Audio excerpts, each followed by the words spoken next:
आज या ठिकाणी महाराष्ट्रातील अंगणवाडी कर्मचारी सहकारी सर्व अंगणवाडी कर्मचारी यांचा आज परभणी जिल्हा परिषदवर परभणी जिल्हाधिकारी कार्यालयावर भव्य दिव्य असा मोर्चा आम्ही आयोजित केलेला आहे। अंगणवाडी कर्मचाऱ्यांना FRBचं कामं, शाळेचा वेळ, अंगणवाडीचा वेळ यामध्ये खूप तफावत आहे, म्हणून आज हा भव्य दिव्य आज मोर्चा आम्ही आज जिल्हाधिकारी कार्यालयावर आणलेला आहे।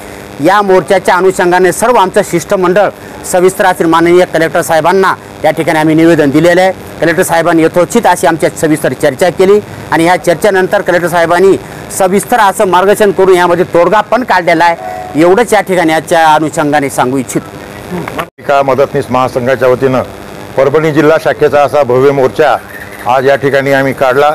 त्याच्यामध्ये प्रमुख मागणी होती की THR वाटप करताना FRS म्हणजे चेहरा कॅप्चर करूनच तो THR वाटप करायचा आहे। तो चेहरा त्याच्यामध्ये कॅप्चर होत नाही, मोबाईलचा रॅम कमी आहे आणि OTP त्या पालकाचा घ्यावा लागतो। आता आपण जर फोन उघडला तर आपल्याला अमिताभ बच्चन काय सांगतात, कुणाचाही फोन आला आणि कुणी OTP मागितला तर देऊ नका।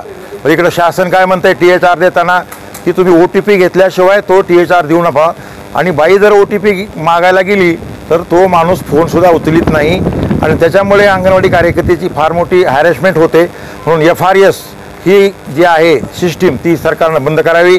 अंगणवाडी कार्यकर्त्याला जे मानधन वाढविले त्याच्याबरोबर अंगणवाडीचा वेळ वाढविला तर जो वेळ वाढविलेला आहे 2 तास तो वेळसुद्धा कमी करून पूर्वीप्रमाणे वेळ द्यावा।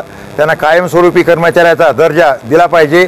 त्यांना पेन्शन आणि ग्रॅच्युइटी हे देण्याचं सरकारनं आश्वासन दिलेलं आहे, पण त्याची फाईल अजून आजीदादाच्या चेंबरवरच आहे।